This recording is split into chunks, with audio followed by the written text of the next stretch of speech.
nome em todo o tempo e ter sempre nos nossos lábios um louvor, entrar pelos seus átrios em ação de graças com louvor. Glória a Deus, porque a sua benignidade dura para sempre e é anunciada de geração em geração. A palavra, quando é plantada, diz que as raízes estão junto ao ribeiro e aí dará fruto. A palavra de Deus é a água da vida. O favor de Deus na tua vida suplanta todas as riquezas que tu possas alcançar. Faz de ti um homem rico. O favor de Deus na tua vida faz de ti um homem resplandecente, que resplandece a luz de Cristo. Na sua natureza, Deus é amor. Deus ama porque faz parte dele. É a sua essência. É o seu coração mostrado aos homens. Deus prova isso. E a mensagem que eu gostaria de compartilhar com todos os que estão aqui nesta manhã, aqueles que nos podem escutar, tem a ver com isso mesmo. Tem a ver com isso mesmo, tem a ver com algo que vai sendo cada vez mais raro nos nossos dias. E por isso eu dizia, aquilo que eles estão aqui a fazer, ou que já fizeram, perante a lei portuguesa, é algo de muito importante, porque tende a ser raro nos nossos dias, que é o compromisso. E é disso que eu queria falar um pouco esta manhã, acerca do compromisso. As pessoas tendem a descomprometer-se. Há até muitas vezes que dizemos, eu não me quero comprometer. Olha, tu não me comprometas. As pessoas querem se sentir livres para poder fazer as coisas que bem entendem de uma forma descomprometida. E isso também está a afetar a igreja, está a afetar as pessoas que são membros da igreja. Não só afeta a sociedade lá fora, o mais lamentável é que também estes princípios e estas opções que as pessoas, que a sociedade tende a tomar, estão cada vez mais a infiltrar-se na igreja. E hoje em dia, muitas vezes, e nós somos testemunhas disso na nossa própria congregação, de pessoas que desvalorizam o compromisso, desvalorizam aquilo que é o esperar para que realmente tudo aquilo que façamos de acordo a uma maturação, a uma maturidade. As pessoas não deixam o fruto amadurecer. Já há bastantes anos que nós sabemos, que até costumamos dizer quando vamos ao mercado comprar fruta e dizemos, esta fruta vem de Espanha. Esta fruta foi amadurecida à pressão. Agora não só em Espanha, em Portugal também já se faz isso, não é? Com as estufas. E nós vamos a pegar numa maçã, numa pera, numa fruta, e ela nada tem que ver com aquela mesma peça de fruta, de pera, que eu ia, quando era miúdo, com 10, 11, 12 anos, que eu ia roubar à quinta do vizinho. E tinha que fugir dele, porque ele corria atrás de nós. E isto é verdade, é sério. Eu roubava fruta numa quinta ao pé da minha casa. Mas quão deliciosa era aquela fruta, porquê? Porque era uma fruta que, no seu tempo, esperou a sua maturação para estar na árvore, para que, quando alguém pegasse nela para a comer, pudesse saborear essa mesma peça de fruta. São valores que hoje, cada vez mais, se estão a perder. A paciência, a perseverança. Felizmente e graças a Deus, vai havendo pessoas às quais Deus vai falando ao seu coração, estão disponíveis para ouvir. É um princípio muito importante, estar disponível para ouvir, estar disponível para aceitar a opinião dos demais.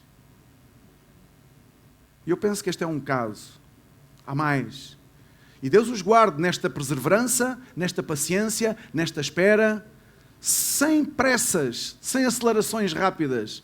Porque já sabemos, quando há acelerações rápidas, das 3, 2.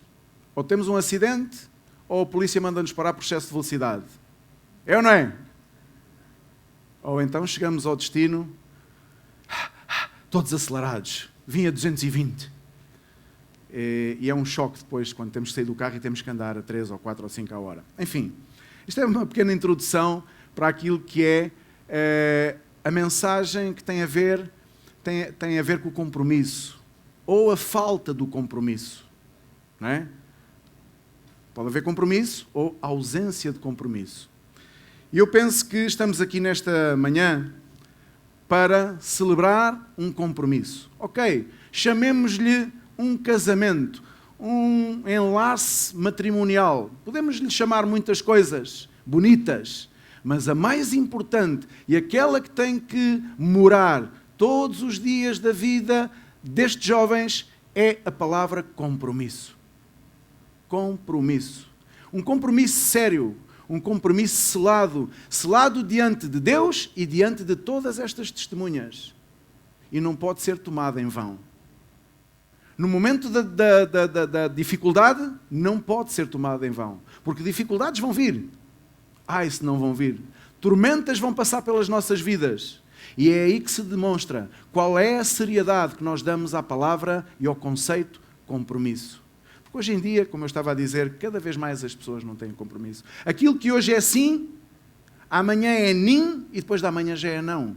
E passado 3 ou 4 dias, se houver conveniência para tal, passa de novo a ser sim. Não há problema nenhum. Estamos a ficar habituados e acomodados a esta triste realidade. Falta de compromisso. Eu gostaria de compartilhar da Bíblia, no livro de Lucas, capítulo 14, aquelas pessoas que trouxeram Bíblia, que têm a Bíblia consigo, se quiserem abrir, aparecerá aqui também, com certeza, ele já lá está, no livro de Lucas 14, verso 16 ao 20. Diz: certo homem deu uma grande ceia, deu uma festa, não é? E convidou a muitos. À hora da ceia enviou o seu servo, o seu criado, para avisar os convidados: vinde, porque tudo está preparado. Não obstante, todos, ou seja, todos de uma só voz, começaram a escusar-se. Disse o primeiro: eu comprei um campo, preciso de ir vê-lo. Rogo-te que me tenhas por escusado. Ou seja, livra-me desse compromisso.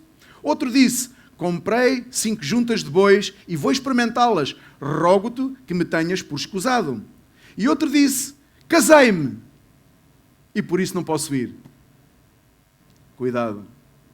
Cuidado. A Bíblia diz uma coisa curiosíssima, que para algumas pessoas até pode ser um choque. Aquele que é casado, que seja como se... Quem é que sabe?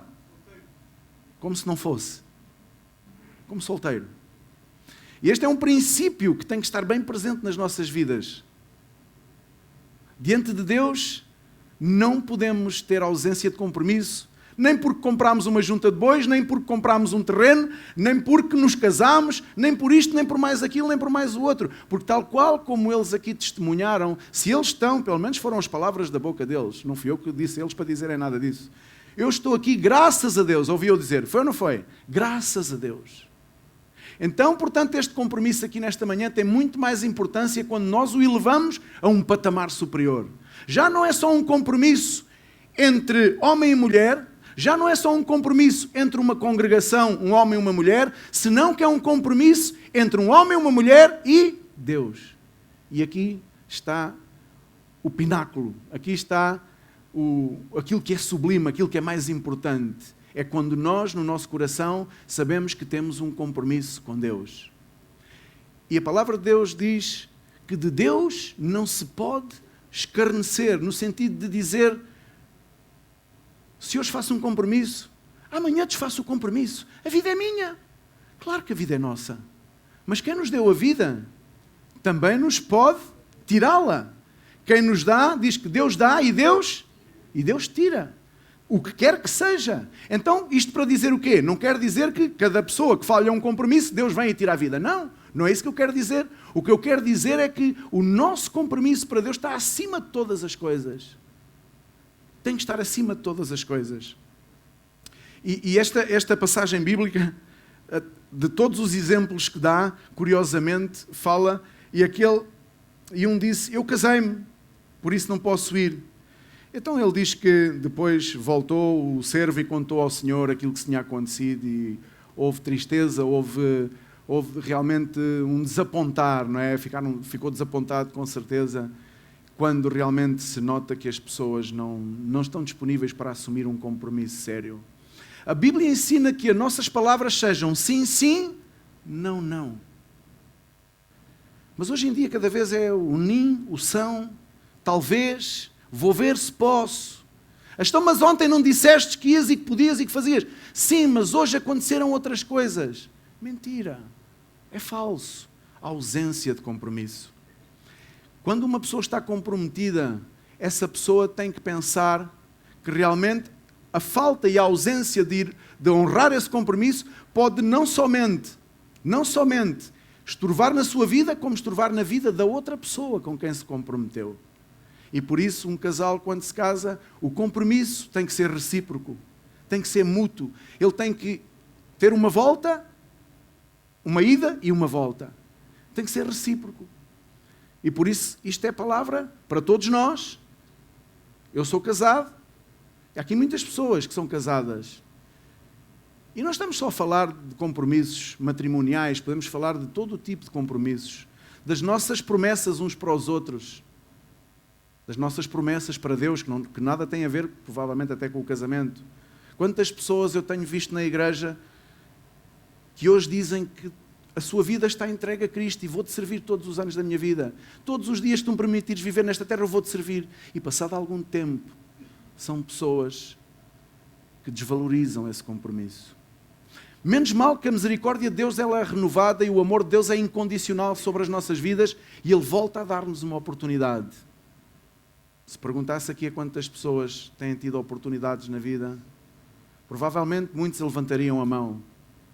Mas se eu fosse mais além e perguntasse, e já renovaste o teu compromisso? Já mudaste de atitude em relação ao compromisso? Provavelmente muitos baixariam a cabeça e não conseguiriam responder. Porque na verdade no seu coração não existe um compromisso com Deus. Houve em tempos, se calhar mais que uma vez, a tentativa de estabelecer um compromisso, mas ele nunca foi genuíno. E quando as coisas não são genuínas, quando não são baseadas na seriedade e na honestidade, então elas são falíveis. Então a seriedade e a honestidade é muito importante para que o compromisso seja cumprido. Para que tenhamos as capacidades de poder, num momento difícil, porque o compromisso não se vê quando tudo são rosas, quando há beijinhos, quando tudo são flores, quando as luzes estão a iluminar a sala. O compromisso vê-se quando nós temos que andar às apalpadelas a ver onde é que é a saída, onde é que é a entrada. Quando temos que andar na vida à procura um do outro. Aonde é que está o teu coração, que está longe de mim? Onde é que está a tua vida, que não estás afastado? É nessa altura que nós vimos o sentido do compromisso. E vamos em busca de, e não desistimos, porque assumimos um compromisso diante de Deus. E Deus vai abençoar esse compromisso. Deus vai abençoar. Porque Deus não é homem para que minta, diz a palavra de Deus. Eu não sou homem para que vos minta. Vocês sim que sois mentirosos e que dizeis coisas hoje de uma maneira, amanhã serão de outra. É conforme as conveniências, mas Deus diz que não mente. Utilizamos muitas vezes várias situações, várias desculpas para a ausência do compromisso, para a falta de compromisso. E eu gostaria de assinalar, há muitas outras razões, com certeza. Eu não sou o dono de toda da sabedoria, nem de longe nem de perto, mas creio que há algumas razões que nos fazem, nos servem de desculpa, muitas vezes, para a ausência de compromisso. Eu gostaria que pudéssemos abrir as Bíblias no Salmo 14, no verso 3.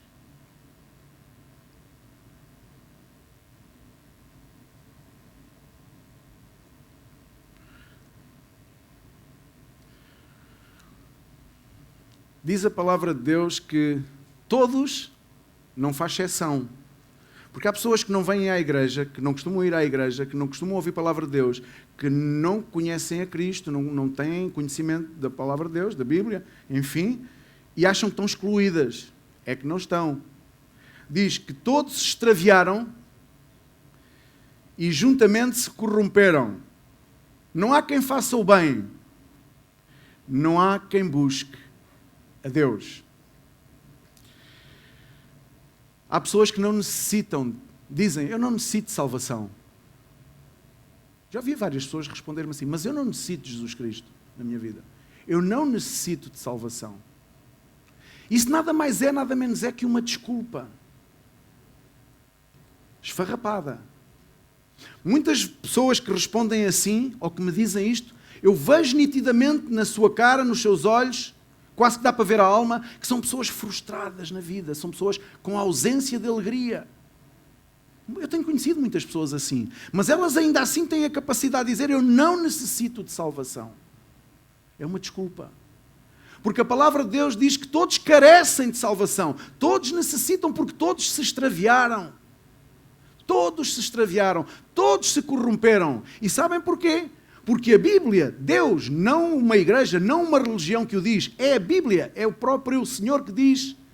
Todos foram destituídos da glória de Deus. Porque quando nascemos, nascemos todos da mesma maneira. Sim, alguns pensarão, não, eu nasci numa família pobre e o meu vizinho, aquele lá que tem um carrão daqueles e que tem uma empresa, esse nasceu num berço de ouro, costumamos nós dizer às vezes, não é? Já ouvimos isto, pelo menos. Nós não dizemos que nós estamos aqui somos santos, nós não dizemos essas coisas. Nós viemos à igreja, como é que vamos dizer essas coisas? Nós não dizemos. Nem pensamos. Isso então não. Desculpas. O ser humano invoca a desculpa que seja necessária para não ter um compromisso com Deus. Inclusive, muitos de nós, durante muito tempo, invocámos a religião. Eu não quero mais uma religião. Eu sou católico. E eu costumo dizer, quando as pessoas me dizem, mas eu sou católico. Eu digo, olha, eu hoje não ando muito católico. Eu hoje, por acaso, não estou muito católico. Eu não estou a falar de uma religião. Eu estou a falar da vida. É que as pessoas depois, para se escusarem, para se desculparem, invocam a religião. Como que se fosse possível agarrarem Jesus Cristo e toda a obra redentora que Ele fez e colocá-la num saco preto desses do lixo, onde estão todas as religiões. Aquelas que realmente trazem condicionalismos às pessoas. Aquelas que vêm realmente fazer a separação entre pessoas. Isso é que são as religiões. Aquelas que vêm acusar. Aquelas que vêm injuriar. Aquelas que vêm dizer que tu tens acesso, tu não tens acesso. Fazer separação.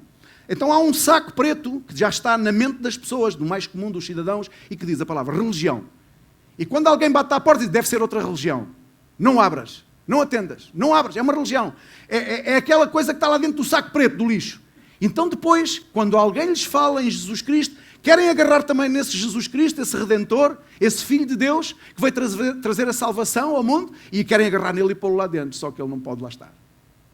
Ele não pode lá estar. Não pode. Porque Jesus Cristo não é uma religião. Ele disse, eu sou o caminho, eu sou a verdade e eu sou a vida.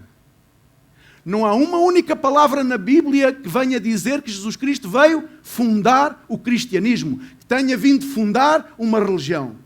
Ele veio trazer vida e vida com abundância. Para quê? Para aqueles que estavam separados, que estavam destituídos da glória de Deus, porque nasceram todos na mesma condição. Porque nascemos fruto do pecado e nascemos constituídos pecadores. Amém? Pecadores. Então não há por que fazer separação, porque todos viemos da mesma maneira. E Jesus Cristo veio a dar-nos a salvação. Não veio a dar-nos uma religião. É tão lamentável quando as pessoas, para não terem um compromisso com Cristo, invocam que Jesus Cristo é mais uma religião. Não é uma religião. É o autor da vida. Ele é a vida. Ele é o caminho. Ele é a verdade. É aquele que nos conduz ao Pai e que nos dá a salvação. Amém? Então que fiques com isto presente. Quando alguém te fala em Jesus Cristo, escuta, porque não te estão a falar de uma religião. Provavelmente estamos pré-definidos, como aos computadores. Hoje em dia compra-se um computador e tu mandas pré-defini-lo com aquelas, naqueles standards que tu queres, não é? Queres que a letra seja deste tamanho, desta cor, etc. Pré-defina-me lá este computador desta e daquela maneira. E se calhar na nossa mente e no nosso coração, como seres humanos, temos sido tão bombardeados com tanta informação inválida, a maior parte dela lixo, oriundo de muitas religiões, oriundo de muitos que falam em nome de uma religião.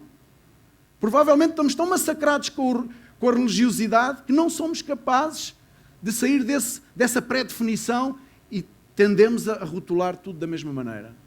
É tudo uma religião. É mentira, é falso. E eu hoje quero desfazer aqui, àqueles que nos ouvem, que nos escutam, que isso é falso. Porque não há outro como o Senhor. Não há religião que possa dar salvação ao homem. A religião vai ensinar-nos que às vezes, provavelmente pelas boas obras, tu podes ter a salvação. Pelas boas obras, ninguém pode ter salvação. E a nossa alma anseia por salvação. A verdade é que é isso. Só não gostamos é de o aceitar. Temos dificuldades em aceitar que a nossa alma anseia por algo que às vezes é inexplicável e que em muitas situações da nossa vida nos tem levado em busca de saciar essa alma com coisas que às vezes não são assim tão boas para nós. Na maior parte das vezes são poluentes da nossa vida, são poluentes do nosso coração, são poluentes da nossa mente. Mas nada mais é isso, nada menos do que a sede e a fome de um Deus vivo, a sede e a fome de Cristo na nossa vida. Então, as pessoas acham que não necessitam de salvação. Eu não necessito de salvação. Mas a palavra de Deus diz que todos se corromperam e todos estão destituídos da glória de Deus e por isso necessitam e requerem salvação. Em João, no capítulo 12, no verso 42,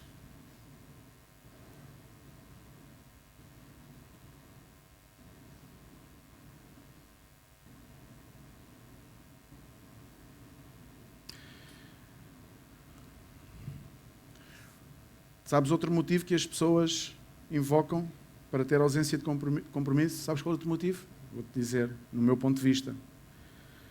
Por terem medo de serem rejeitados pelos demais. O preconceito. O que é que vão dizer se eu disser que agora sou um cristão, que eu agora sou um filho de Deus? O que é que vão dizer se eu agora disser que leio a Bíblia? O que é que vão dizer se me verem a transportar uma Bíblia de um lado para o outro?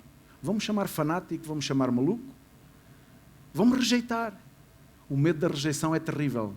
O ser humano tem medo de ser rejeitado. Gostamos de ser aceites. O melhor possível aceites. Não sei se há aqui alguém que não gosta de ser aceito. Eu gosto de ser aceito. Eu, quando me sinto rejeitado, sinto-me mal. Verdade? Quantos estão aqui que gostam de ser rejeitados? Ninguém levantou o braço. Toda a gente gosta de ser aceito. Então diz, aqui no João, capítulo 12, verso 42, diz: contudo, muitos dentre as próprias autoridades creram em Jesus. Mas por causa dos fariseus não o confessavam, para não serem expulsos das sinagogas. Estavam a viver um tempo difícil estas pessoas que criam em Jesus, acreditavam, aceitaram que Ele era o Messias, que Ele era o Filho de Deus, que conseguiram ver nele uma não religião, mas sim uma oportunidade de vida verdadeira, porque tinham conhecido o Filho de Deus. E isto era um privilégio tremendo, mas diz a palavra de Deus que eles, de certa maneira, com medo de serem rejeitados, não o confessavam.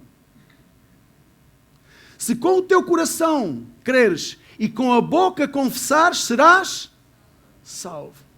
São duas particularidades importantes que nós temos que ter na nossa vida e que nem todos as podem nem conseguem ter.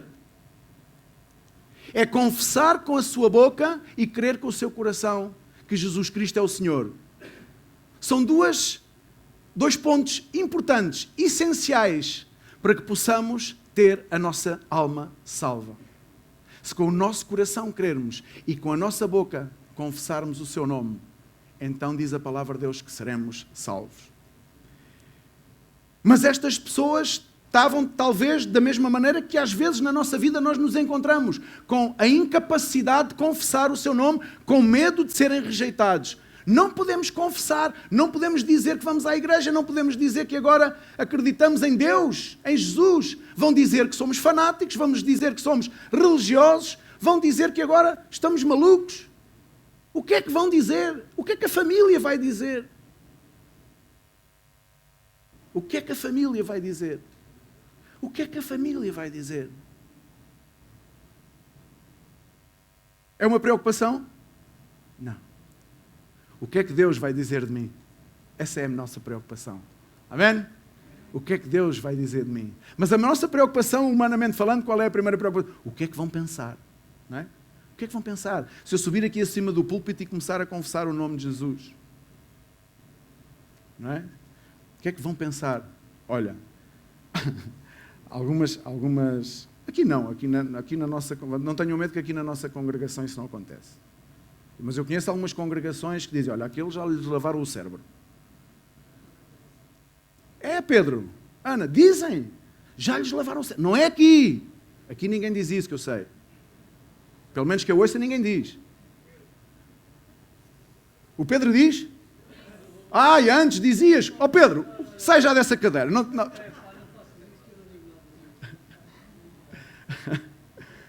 Ei, Até os nossos olhos serem abertos, nós dizemos tanta coisa estúpida. Perdoem-me a expressão, são coisas estúpidas que dizemos. Não temos conhecimento da verdade, não temos conhecimento daquilo que é a verdade em Cristo. Então, da nossa boca, humanamente falando, sabem porquê? Porque nós somos repetidores daquilo que os outros nos dizem. O ser humano é um repetidor daquilo que o outro lhe diz. Não é? Tu lês o jornal, tu ouves as notícias e vais para a rua e dizes, olha, ouvi nas notícias tal e tal. Até pode ser mentira. Olha, li no jornal que o outro, afinal, era gay. E tu vais dizer. Tu não sabes, tu não conheces a pessoa, ela vive a milhares de quilómetros de ti, nunca falou contigo. E às vezes as pessoas vêm à nossa vida, a família diz-nos tanta coisa, mas coisas terríveis às vezes. A minha família chegou-me a dizer tantas coisas, que se eu tivesse ido nos seus conselhos, eu seria um homem rico, ok? Então, significa dizer o medo da rejeição. Não há que ter medo da rejeição, porque tudo aquilo que fazemos e tudo aquilo que somos é para a glória de Deus. E há pessoas, eu sei que há pessoas nesta congregação que têm medo de ser rejeitados. O preconceito inunda o seu coração. Tu já viste o que é viveres numa congregação, tu viveres inserido num grupo onde tu tens medo de não ser aceito pelas tuas decisões, pelas tuas convicções pessoais? Tu sabes o que é viver numa família, num seio familiar, com medo que a tua esposa não te aceite porque tu tens opiniões diferentes? Com medo que o teu esposo não te aceite porque tu tens uma opinião diferente? Com medo que o teu irmão não te aceite porque tu tens uma opinião diferente? Tu sabes o que é esse inferno? Eu não quero vivê-lo. Eu não quero vivê-lo. Então, cuidado, porque quando há compromisso, não pode haver medo de rejeição. Ok, seremos pontualmente rejeitados, seremos apontados, seremos nomeados, ok, mas isso o Senhor também já previu e isso está escrito na Bíblia e a gente já tem isso como certo. Amém? Já está certo. Ok, custa. Dá vontade de chorar? Dá. Às vezes as lágrimas até parece que são de sangue. Parece. Mas a nossa esperança está em Cristo. E o nosso compromisso é com Ele, por isso resistimos até ao final. A Bíblia diz, nós não somos daqueles que retrocedemos. É essa a palavra. Quão bom é poder afirmar, eu há tempos dizia a alguém que estava na iminência de retroceder, não é? Veio falar comigo assim e tal, eu estava a pensar... Olha, mas estás a pensar bem. Sim, por isso é que vinha buscar um conselho, vinha aconselhar-me. Mas vê bem, olha, tens esta situação, assim. Sim, mas olha, nós já decidimos. Pronto, ok, então ok. Qual era o conselho, afinal? Já está decidido. Não, é que era só para ver se havia a tua opinião. Não, a minha opinião não interessa. Se tu já tens no teu coração qual é o caminho que tu vais traçar, ninguém te vai demover. Ninguém te vai demover. Mas, cuidado com o sentimento de rejeição, porque muitas vezes ele faz parte da nossa vida e nós quebramos os compromissos por termos receio de ser rejeitados. O que é que vão pensar de mim? O que é que vão pensar de nós? Diz o marido para a esposa, filha, te convidaram para ir ali àquela igreja. Tu estás maluco? Essa igreja fazer o quê? Tu não sabes que nós somos católicos? Pronto, ok, está bem então. Cuidado. Tu não sabes que nós somos protestantes? Tu não sabes que nós somos evangélicos? Tu não sabes que nós somos isto, nós somos aquilo? Nós não somos nada. Nós somos de Deus. E não podemos impedir que Deus possa materializar a sua obra em nós através do preconceito, através do sentimento de rejeição que abunda na nossa vida e que não permite que nós aceitemos as coisas novas. Uma das lutas na igreja, com as pessoas da igreja, é que as pessoas saibam que não é o facto de virem à igreja todos os domingos, ou às quartas-feiras, ou quando seja, não é o facto de transportarem uma Bíblia, não é o facto de saberem a Bíblia de trás para a frente, que vai trazer uma transformação. Porque a Bíblia diz lá em Romanos 12:1, renovai a vossa mente.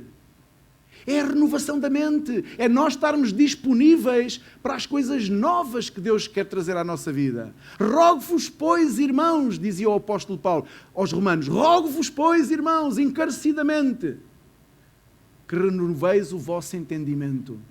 Porque os romanos estavam entenebrecidos do entendimento e pensavam que eram muito espetaculares, mas tinham o entendimento entenebrecido.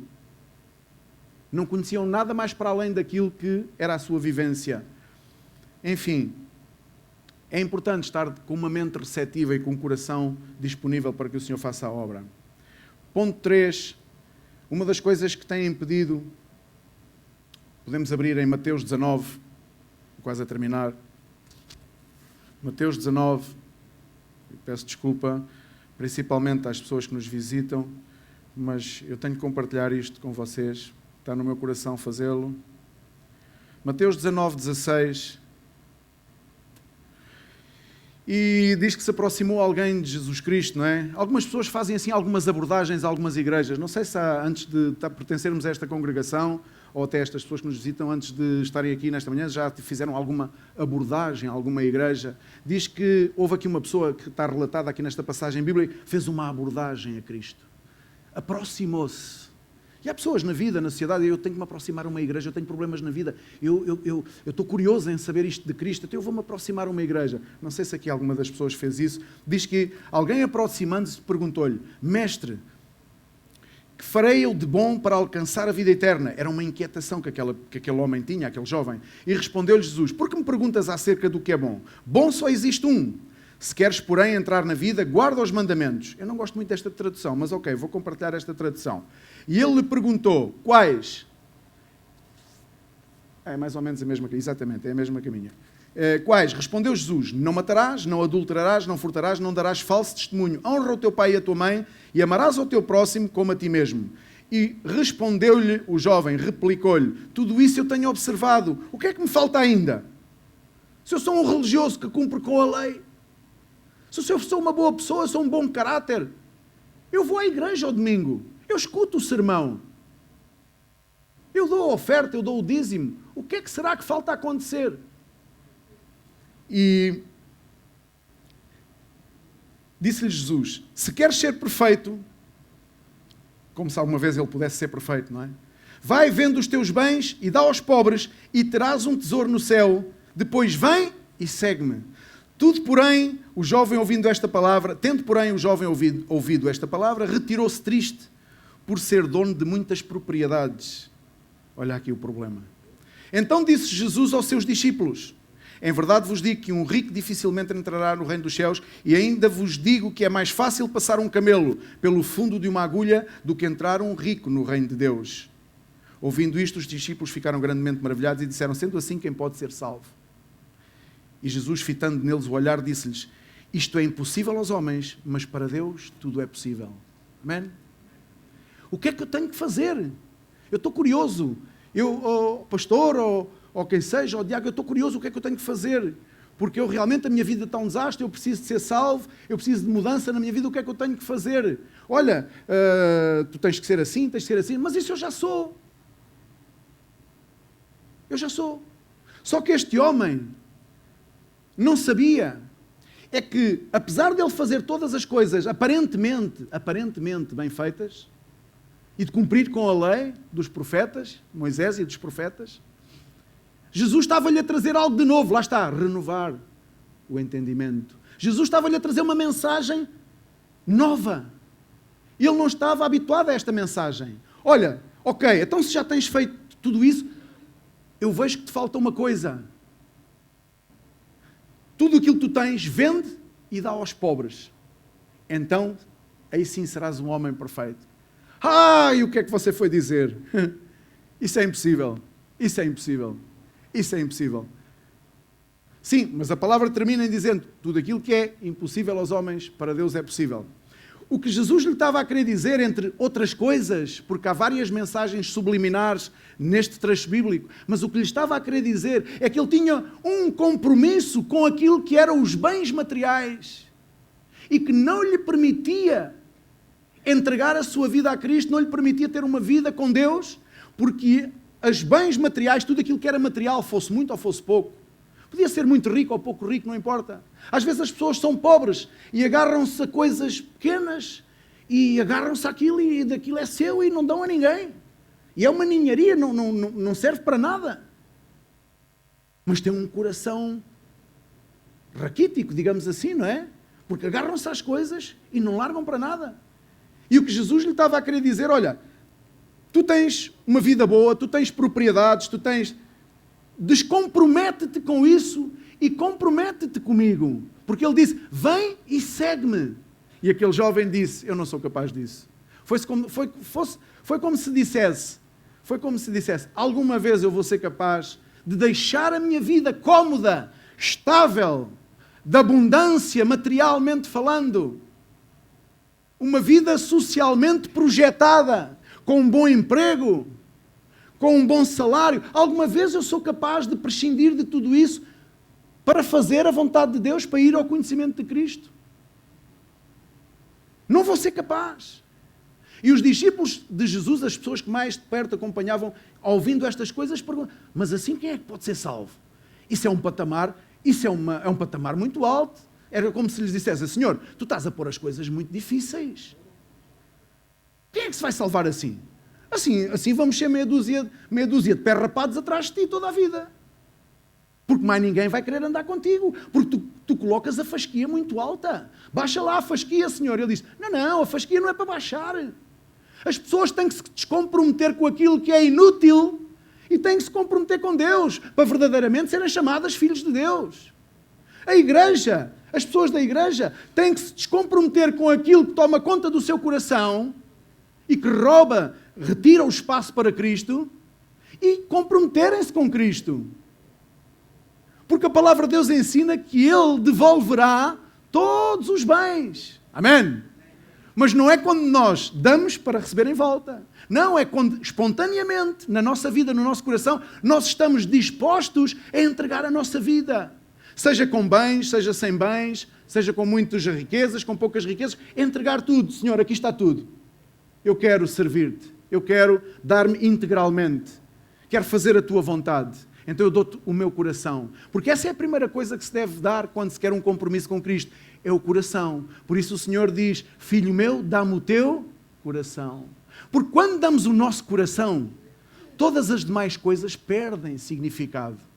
Quando tu dás o teu coração a Cristo verdadeiramente, tudo aquilo que tu tens, tudo aquilo que tu possuis, provavelmente podes continuar a possuir, mas já não és possuído por isso. Porque Cristo possui o teu coração. Amém? É muito diferente. A prioridade é totalmente inversa. Há pessoas que vêm à igreja, mas não querem deixar de ser possuídos pelos bens materiais, pelas riquezas, pela sua vida cómoda. E isso impede que haja um compromisso com Cristo. Portanto, o compromisso, muitas vezes, faz com que nós tenhamos que deixar coisas para trás. Aquele que não nega a pai, mãe, filhos. E negar é o quê? É dizer que eles já não são nossos filhos? É dizer que elas já não são os nossos pais? Não. Não nos deixemos iludir, não nos deixemos enganar. Tá, aqui quando diz aquele que não nega a filho, pai, mãe, irmão, irmã, em favor de Cristo, não é digno dele. Quando está a dizer isto, está a dizer que a prioridade é Cristo. Mas as outras coisas também fazem parte da vida. E Deus vai abençoá-las.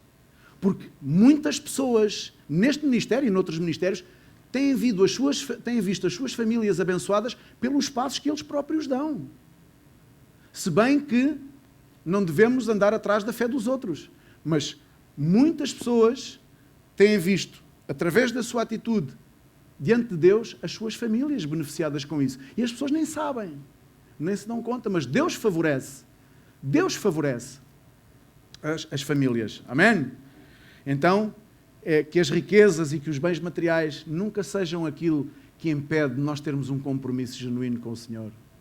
Em primeiro lugar com Ele, prioritariamente com Ele e depois com as mais coisas. E a outra questão é, podemos dizer, por que necessito de Jesus para me salvar? Porquê é que eu necessito de Jesus? Havia um homem chamado Nicodemos que foi a Cristo. Vamos ler a última passagem bíblica, João 3:7.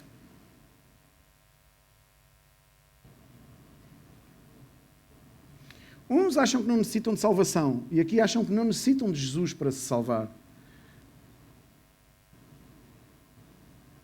João 3:7.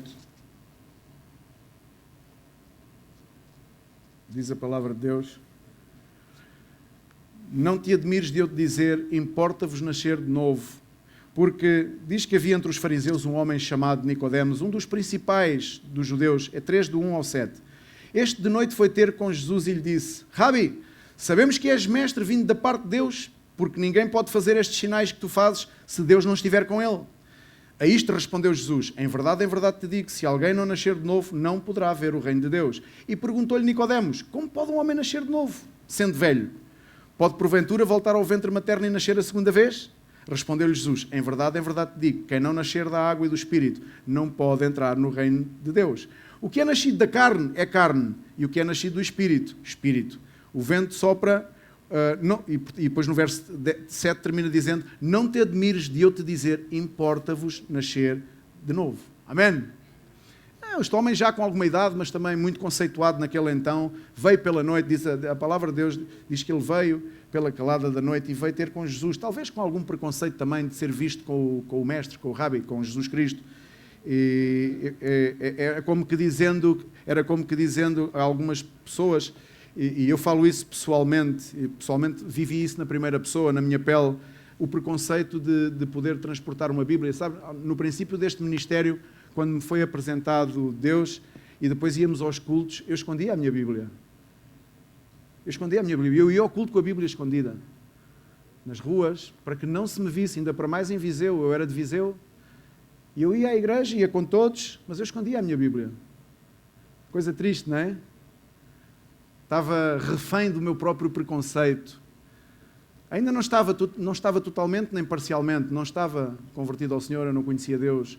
Conhecia algumas liturgias, conhecia alguma doutrina da Bíblia e tinha ouvido falar muito em Jesus porque ia muitas vezes à igreja.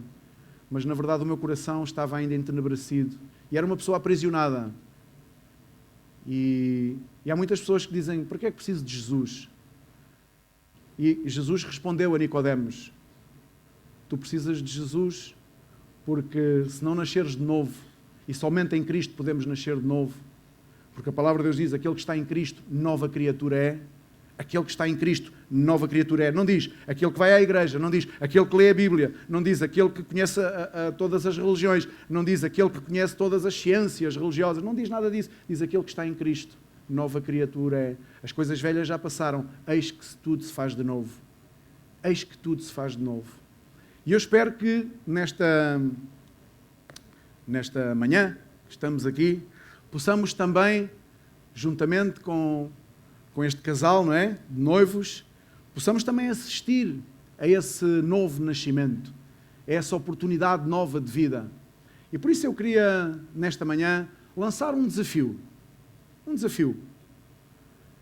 A palavra de Deus diz: aquele que está em Cristo, nova criatura é. Eu não sei, eu não conheço as pessoas que estão aqui, os familiares, os amigos do Pedro e da Ana. Também não conheço todos os que estão aqui na plateia, não é? De forma a poder dizer ou de ser alguma observação em relação a isso, mas não posso deixar de fazer o convite. E o convite nesta manhã é este: se não recebestes ainda a Cristo Jesus como Senhor e como Salvador, que tu possas nesta manhã tomar essa decisão e fazê-lo. Se tu ainda não tens um compromisso com Deus, se o teu compromisso é um compromisso um bocadinho falível com algum tipo de religião, com algum tipo de igreja, com algum tipo de congregação, se tu tens algum tipo de compromisso, mas que não seja verdadeiramente com o Deus vivo, Deus verdadeiro, nesta manhã o convite é esse, é que tu possas aceitar fazer esse compromisso. A vida é feita de compromissos. Estes amigos estão a fazer um compromisso. Esta manhã já o fizeram e agora estão a manifestá-lo diante de Deus, diante de nós, como testemunho de um compromisso que eu espero seja para sempre, não é? Porque o compromisso é isso mesmo. É a capacidade de o manter vivo, de o manter real. Isso é o compromisso. Porque se é interrompido, deixa de ser compromisso. Quebra-se o compromisso. E por isso, nesta manhã, a palavra de Deus diz que tudo aquilo que for feito ou atado aqui na terra, será também atado no céu. Portanto, tudo aquilo que são as nossas decisões nesta terra enquanto seres viventes, será também concordado e atado nos céus.